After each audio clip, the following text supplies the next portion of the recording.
अदब नाजरीन, आप देख रहे हैं ग्राउंड रिपोर्ट सनम एजाज के साथ। हालात वाक़ात पर हमारी पहली नज़र चीन पे रखना ज़रूरी है, क्योंकि चीन अब भी अकड़ दिखा रहा है। कल दौलत बेग में उसने फिर अकड़ दिखाने की कोशिश की है, ताबड़तोड़ जवाब भी मिला है। लेकिन इस सारे के बीच में अभी जानकार यही कहते हैं कि आने वाला वक्त अभी टला नहीं है, कुछ भी हो सकता है, क्योंकि दोनों ममालिक की अफवाज आमने सामने हैं। और इस आमने सामने में यह आमना सामना कब हालात बदल दे, रुख बदल दे, ये बताया नहीं जा सकता है। लेकिन फिर भी तैयारी करनी ज़रूरी है, और तैयारी करते करते सबसे पहले चीन की इकॉनमी को है कम करने की ज़रूरत है। और उस हवाले से मुल्क में इक़दाम उठाए जा रहे हैं, लोग भी तैयार हो रहे हैं। और चीनी माल का जो कहीं बाइकआउट किया जा रहा है, कहीं कुछ लोग ये भी बता रहे हैं कि चीन के साथ रिश्ते ख़त्म करने दिल्ली में होटलियर्स ने भी कदम उठाया है, और उन्हें चीनी सयाहों या चीन से आने वाले लोगों के लिए कमरे न देने का ऐलान भी किया है। ताहम इस सारे के बीच में ज़रूरत यह है कि पहले अपने आप को तैयार भी करना है। चीन और हिंदुस्तान दो ऐसे ममालिक हैं जिनका आमना सामना बहुत पहले से हो ही रहा था, पहले इकॉनमी के मैदान में और अब सरहद के मैदान में। इकॉनमी में चीन फिलहाल आगे है, लेकिन हमें भी उसके लिए तैयार होना है और अपने आप को उसको तैयार होते हुए अपनी जो ग्राफ है वो ऊंचा करना है। लेकिन दिल्ली में होटलियर्स इस हवाले से आगे निकल चुके हैं, और हम जो भी ट्रैवल एजेंट्स हैं हमारे जो चाइनीज़ का काम करते हैं, उनको स्पेशली इंस्ट्रक्शन देने वाले हैं कि आप चाइनीज़ की बुकिंग ना लें, वो बजटरी होटल हम उनको यहाँ स्टे नहीं करवाएंगे। देखिए, पैसे से बड़ा जो है वो अपनी मातृभूमि है, अपना देश है। ये तो पैसे तो हमने तो उस परंपरा के लोग हैं, जब हमारे पास 1965 में जब हमारा चाइना का आपस में वार हुआ तो हमारे को जब अनाज की कमी पड़ी तो शास्त्री जी ने कहा था कि हमें भूखे रहना पड़ेगा, तो हम तो भूखे रहकर हमने देश सेवा करी है। तो जब भूखे रहकर हम देश सेवा कर सकते हैं तो मोमेंटरी फाइनेंशियल लॉसेज हैं, सब ओवरकम हो जाते हैं।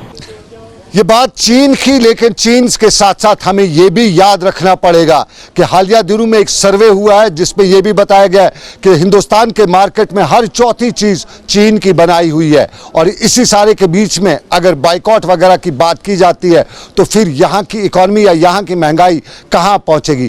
पहले ही पेट्रोल डीजल के दामों ने महंगाई को चारू शाने चित नहीं बल्कि चारू शाने आगे बढ़ा दिया है। वहीं अब लोग ये भी कहते हैं कि आने वाले वक्त में डीजल और पेट्रोल के लिए बैंकों से लोन भी लिया जाना पड़ेगा। ये हालत डीजल और पेट्रोल की, इस सारे के बीच में बाइकआउट की बात जब की जा रही है तो कुछ जानकार ये भी कहते हैं कि पहले तैयार होना है फिर बाइकआउट की बात करनी है। लेकिन कश्मीर में और भी मामला थे। कश्मीर में जून का महीना खून में रंगा रहा और जून के महीने में 31 से ज्यादा मिलिटेंट मारे जा चुके हैं। 100 के करीब 100 से ज्यादा मिलिटेंट इस साल में यानी युकम जनवरी से मारे जा चुके हैं। और आज साउथ के बाद नॉर्थ की बारी थी। आज नॉर्थ कश्मीर के सोपोर के नज़दीक के इलाका हरदशू गांव में एनकाउंटर हुआ। सुबह सुबह खबर यही आई कि यहाँ फौज और दूसरे लोगों ने इलाके का मुहासरा किया है। मिलिटेंटों की मौजूदगी की इत्तला मिलने के बाद ये यहाँ पे मुहासरा हुआ, और यहाँ ये मुहासरा होने के साथ ही यहाँ गोलीबारी की खबर आई। और ये बताया गया कि गोलीबारी करीबन 10 बजे तक चलती रही,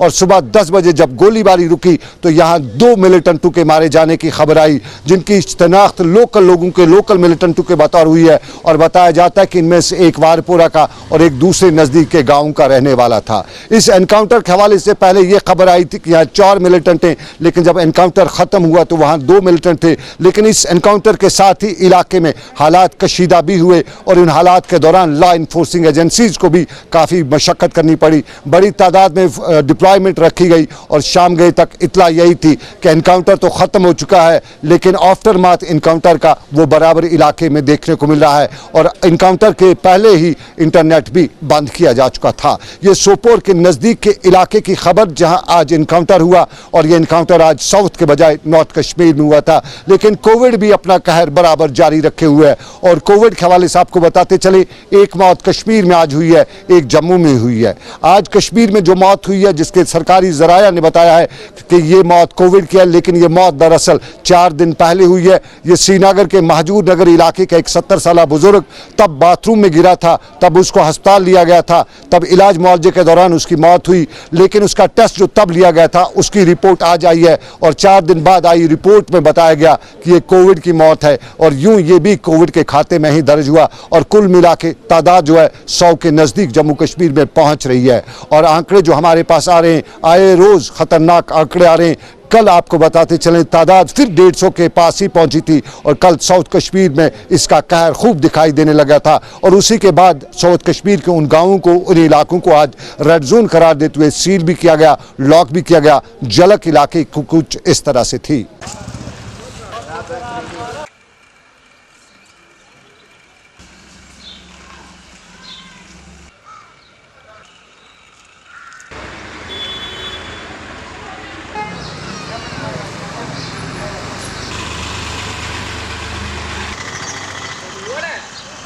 ये पुलवामा के इलाके की झलक, जहां कोविड के बाद की सूरत-हाल, लेकिन मीर हिलाल हांजूरी पूरे मामले पर नजर रखे हुए थे। उन्हीं के पास चलते हैं।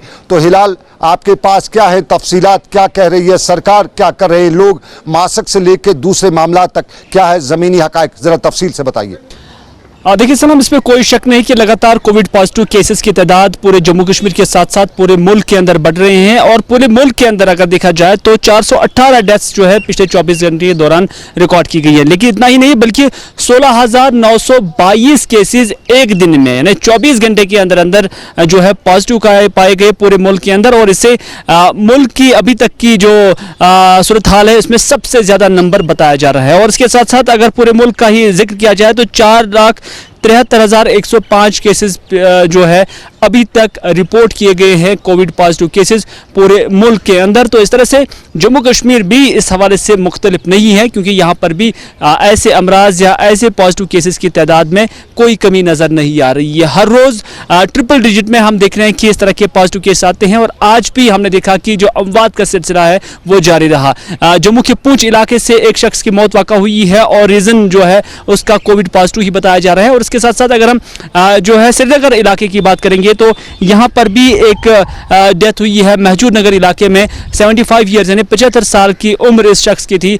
और माना जा रहा है कि इसकी जो डेथ है वो कुछ दिन पहले हुई है, लेकिन उसके बाद जब डॉक्टर ने मुनासिब समझा तो उसके बाद ही इसका सैंपल लिया गया था। और सैंपल लेने के बाद जो इसका केस जो है वो पॉजिटिव आ गया है। तो इस तरह से एक और शख्स की मौत हुई है। तो कुल मिलाकर जम्मू कश्मीर में जो मरने वालों की तादाद है, जो कोविड पॉजिटिव थे लेकिन मुख्तलिफ बीमारियों में मुलविस भी थे, जिसकी वजह से उनकी मौत भी वाक़ा हुई है, तो उनकी तादाद 90 तक पहुंच गई है। और अभी तक का जो रिकॉर्ड है, यानी लगभग 6,500 के आसपास पॉजिटिव केसेस की तादाद जो है जम्मू कश्मीर के अंदर अभी तक पहुंच चुका है। बहुत शुक्रिया मीर हिलाल हांजूरी जानकारी फराम करने के लिए। कश्मीर में कोविड की मार, लेकिन यहाँ मारें बहुत सी हैं। एक मार हमारे यूथ पे बराबर पड़ रही है। हमारा नौजवान नौकरी की तलाश में भटकता रहता है, डिग्रियां करता है, लेकिन डिग्री करने के बाद भी उसको, पढ़ाई करने के बाद भी नौकरी नहीं मिलती है। सरकार का कोई बड़ा इदारा तो यहाँ नौकरी दे नहीं सकता है, प्राइवेट में कोई बिजनेस एंटरप्रेन्योरशिप हो नहीं सकी है। और कश्मीर की हालात की जहाँ मार है, वहीं कई इदारे ऐसे भी हैं जहाँ नौजवान को भटकना पड़ता है। हमारे यहाँ एक तबका डॉक्टरों का भी है, हम उन्हें डेंटल डॉक्टर्स भी कहते हैं। वो 20 साल पढ़ते रहे, नौकरी उसके बाद बीडीएस किया और बीडीएस में 6 साल गुजारने के बाद उम्मीद के साथ कि आगे उनका शानदार मुस्तकबिल होगा। लेकिन जम्मू कश्मीर दुनिया में वाहिद वो जगह होगी जहां करीबन 12 साल बाद भी इन लोगों के लिए पोस्ट क्रिएट नहीं किए गए हैं।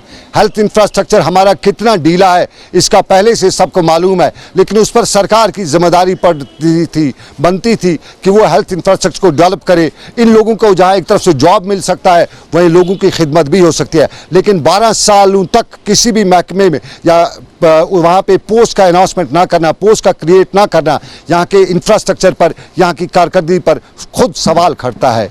ये लोग जो बीडीएस करके आए हुए हैं, ये अब बेकार बैठे हैं। कुछ की शादियां भी हुई हैं, तब शादियां इस हवाले से नहीं मिली थी कि इनके डॉक्टर हैं या अच्छे होंगे, लेकिन अच्छे क्या हैं कि बेकार की ज़िंदगी में घर वालों के ताने भी, दोस्तों पड़ोसियों के ताने भी, और इस सारे के बीच में इनकी जहनियत भी अब बहुत ही नीचे लेवल पे आ चुकी है। साफ है ऐसा ही होना होगा। और जब हमने इनसे बात की तो हमें भी मालूम हुआ कि बहुत पछता रहे हैं, वक़्त ज़ाया किया है, यही मान रहे हैं। तो हमने इनसे बात की, ज़रा हम आपको सुनाते हैं क्या कहना है इनका, किस आलम में गुजर रहे हैं और क्या चाहते हैं ये लोग। मेरा नाम है डॉक्टर इम्तियाज़ अहमद मंटू। डॉक्टर इम्तियाज़ अहमद मंटू, मैंने बीडीएस किया है गवर्नमेंट डेंटल कॉलेज श्रीनगर 2006 से। सिंस 2006 से मैंने ये पास आउट किया, उसके बाद 2013 में मैंने ये डिग्री कंप्लीट की है। But it is very unfortunate on the ground कि लास्ट जो रिक्रूटमेंट हुई है वो 2008 में हुई है। उसके बाद आज तक 12 साल हो गए और कुछ महीने हो गए, 12 साल कुछ महीने हो गए, आज तक not a single post has been created in the dentistry. तो हम कंटिन्यूसली इस डिमांड में लगे हैं कि हमारे लिए क्यों नहीं, कि जब हर एक सेक्टर में हो रहा है काम तो हमारे लिए क्यों नहीं हो रहा है। फर्स्ट ऑफ ऑल हम वेरी थैंकफुल टू आप लोगों के लिए हैं जिन्होंने हमें टाइम दिया, अपना वैल्यूबल टाइम निकाल के इस प्लेटफॉर्म पे हम आ गए ताकि हम अपनी जेन्युइन डिमांड। आपकी डिमांड है क्या? हमारी डिमांड है कि डेंटल सर्जन के पोस्ट जल्द से जल्द क्रिएट होनी चाहिए। जगह है आगे, पोस्ट क्रिएट करेंगे, लेकिन है आगे पोस्टों के लिए जी जगह? सर, जो न्यू टाइप PHCs हैं वो ऑलमोस्ट 390 प्लस हैं। स्कूल डेंटल हेल्थ प्रोग्रामिंग पे भी ये लगा सकते हैं, नए मेडिकल कॉलेजेस हैं वहाँ पे भी ये रिक्रूट करते हैं, NRHM में ये ऑब्जर्व कर सकते हैं, आयुष्मान भारत स्कीम के अंडर ये ऑब्जर्व कर सकते हैं। हमें इनको वैकेंसीज भी हैं और ये क्रिएट भी कर सकते हैं पोस्ट, क्योंकि 12 सालों की गैप लगी है तो डिपार्टमेंट को चाहे कि पोस्ट क्रिएट होनी चाहिए। 12 साल पहले आपने ये सब कुछ किया, डिग्री कंप्लीट की। इन 12 सालों के दौरान आप इंतजार करते रहे या कुछ और भी किया? जी एक्चुअली हम तब डिग्री कर रहे थे। I was in second year जब हमारी पोस्ट पहले एडवर्टीज़ हुई थी, उसमें हमारे कुछ सीनियर्स लगे हुए हैं। तब से आज तक बल्क में डेंटिस्ट्स आ रहे हैं, बाहर से आ रहे हैं, यहाँ से आ रहे हैं। यहाँ से वो प्रधानमंत्री जी की स्कीम भी थी, उससे भी बहुत स्टैग्नेशन हो गया यहाँ पे डेंटिस्ट का। करते करते अनएम्प्लॉयड 4000 डेंटिस्ट हमारी स्टेट में जमा हो गए हैं, जिनका फ्यूचर स्टेक पे है, जिनकी फैमिलीज़ का फ्यूचर स्टेक पे आ गया है। और जहाँ भी हम गए उस टाइम पे भी 2014 में भी हमने इशू रेज किया था, प्रेस कॉलोनी में जाके हमने एप्रन्स जलाए, डिग्रीज जलाई, वहाँ पे बहुत सारे मिनिस्टर्स को अप्रोच किया, तब जो CM थे उनको अप्रोच किया, लेकिन कुछ भी नहीं हुआ। हर जगह हमें दिलासा दिया गया कि नहीं जी जल्दी हम पोस्ट्स निकालेंगे, आपका फ्यूचर स्टेक पे नहीं लगेगा, ये होगा वो होगा। अब ये है कि हम एक फाइल को फॉलो कर रहे हैं, उसको परस्यू कर रहे हैं बहुत टाइम से।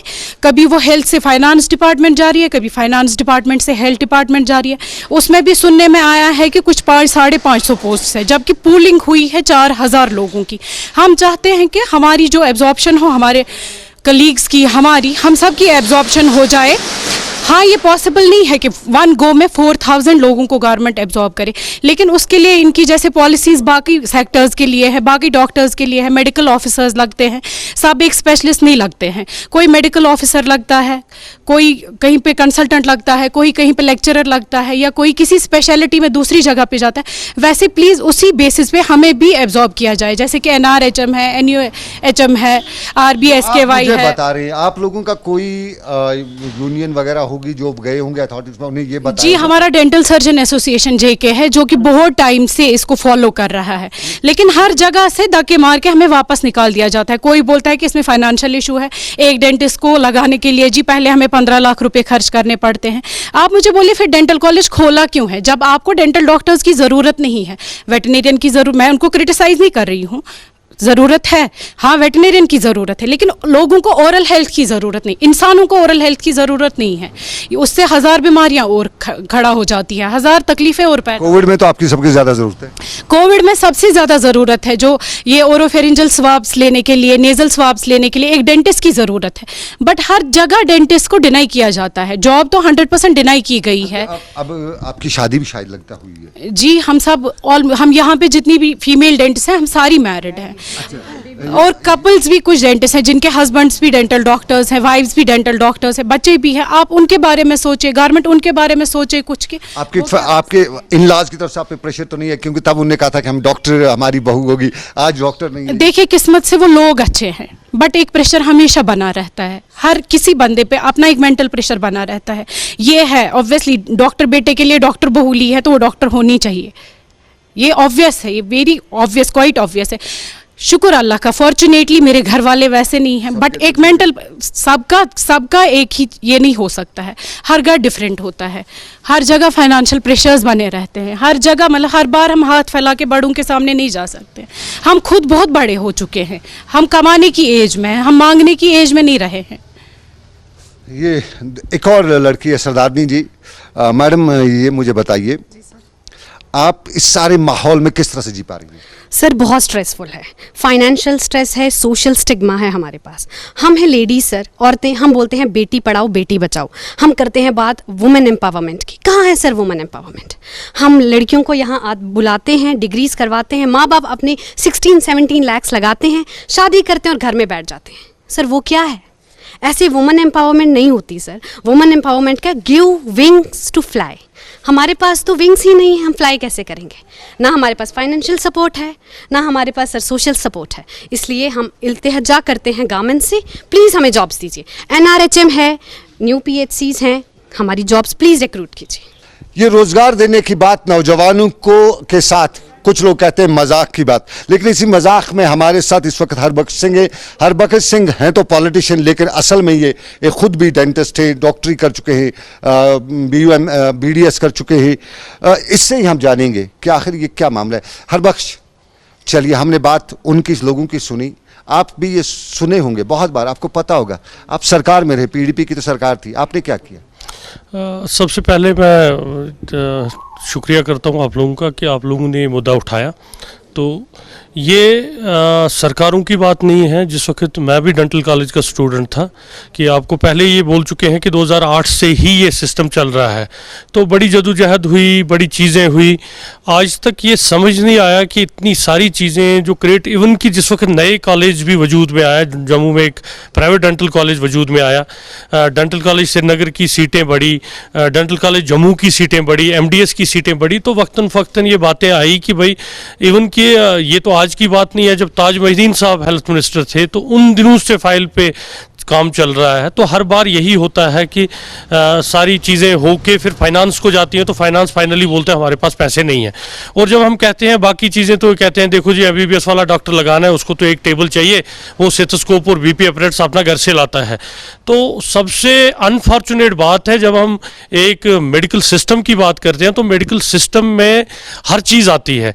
डेंटिस्ट्री जो मेडिकल सिस्टम है उसका एक बहुत अहम रोल है। और अगर ऑरल कैंसर्स की बात करें, ऑरल अवेयरनेस, जितने भी कैंसर्स हैं, ऑरल कैंसर्स हैं, वर्ल्ड में सबसे ज़्यादा कैंसर्स हैं और इन पे काम हो रहा है। और WHO की ये गाइडलाइंस हैं कि आपको हम उस लंबे खाते में नहीं जाएंगे। सिंपल सी बात, आपकी सरकारें क्या कर रही थी? हाँ, उनने क्या किया? देखो, हर बार मैं आपको कह चुका हूं कि हमारी सरकार के दौरान भी मूव हुआ प्रपोजल। ये जो आज क्रिएशन की बात की जा रही है, जो ये पोस्टें, ये सारा जो ग्राउंड वर्क हुआ है हमारी सरकार के दौरान ही हुआ है। इसमें जितना भी काम हुआ है उन दौरान ही हुआ है। उसके बाद अनफॉर्चुनेटली गवर्नमेंट चली गई।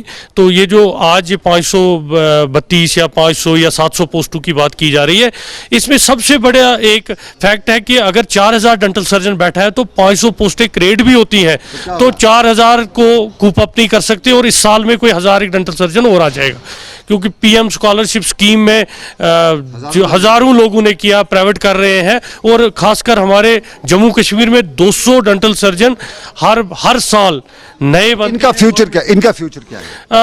अनफॉर्चुनेट है, बहुत सारी स्कीमें हैं, जिस तरह NRHM है, जिस तरह RBSK है, जिस तरह BUMS BHMS और MBBS वालों को एब्जॉर्व किया जाता है। तो गाइडलाइन है डिस्पेंसरीज पे डेंटल सर्जन चाहिए। ये करेगा कौन? गवर्नमेंट को करना पड़ेगा। गवर्नमेंट ऑफ इंडिया है, डायरेक्टली रूल्ड बाय गवर्नमेंट। ये इस वक्त स्टेट गवर्नमेंट, ये स्टेट नहीं है, ये UT है। और डायरेक्टली हर्षवर्धन जी देखते हैं, क्योंकि हेल्थ मिनिस्टर वही हैं। और कमिश्नर सेक्रेटरी हेल्थ जो हमारे अतुल डिल्लू जी हैं, काफ़ी एक्सपीरियंसड आदमी है, वो आज तक बहुत बार प्लीड किया। देखो, इसमें वही चीज़ें आ जाती हैं फिर कि पॉलिटिक्स आ जाती है, जैसे कहते हैं कि उसने नहीं किया, हमने नहीं किया। अब आजकल जो बातें हो रही हैं, जैसे कहा जाता था कि आज तक जो जी 370 है तो ब्लॉकेड है, यूथ पॉलिसीज नहीं है, आज तक कोई काम। 2 साल से डायरेक्टली गवर्नमेंट ऑफ इंडिया यहाँ पे डायरेक्ट गवर्नमेंट कर रही है। ये वो पहलू जिस पे हमें बात करना ज़रूरी है, क्योंकि मुस्तकबिल की तलाश में इनका मुस्तकबिल मखदूश हो चुका है। और मुस्तकबिल की बात करें तो कश्मीर से बहुत से लोग डॉक्टरी पढ़ने बहुत से बाहर के ममालिक में गए, कुछ कारोबार के सिलसिले में गए। इस कोविड में मार पड़ी, वहाँ फंस गए। सरकार ने बताया था लाएंगे दूसरे मुल्कों से, लेकिन लाया नहीं जा रहा है। दुबई की बात हो, अरब ममालिक की बात हो, या खलीजी ममालिक के साथ साथ बहरीन या दूसरे ममालिक की बात हो, कुछ लोग ये भी कहते हैं कि पाकिस्तान बलूचिस्तान से लेकर तेहरान तक भी कश्मीरी फंसे हुए हैं। सरकार ने कई बार बताया था कि वापस लाएंगे, लेकिन लाया नहीं जा रहा है। आज भी वालिदैन रोते रहते हैं, उनके लख्ते जिगर दूसरे ममालिक में इस सारी सूरत में दो चार हैं, लाने के लिए सरकार के इकदाम नहीं उठा रहे हैं। और कश्मीर में बात दिल्ली तक पहुंचाने की कोशिश करते हुए लोग यही अपील करें कि वज़ीर-ए-आज़म इसमें मुदाखलत करें, कश्मीरियों को वापस वतन लौटाने के लिए या लाने के लिए इकदाम उठाएं। अब दिल्ली क्या करती है ये वक्त ही बताएगा, लेकिन फिलहाल ग्राउंड रिपोर्ट का श्रीनगर से अभी वक्त इख्तिताम पजीर हुआ चाहता है। मुझे मेरे साथी आबिद कादिर के साथ दीजिए इजाज़त। ऊपर वाले की रही मर्जी, फिर करेंगे आपसे मुलाकात। आप रखिए अपना ख्याल। अल्लाह हाफिज़।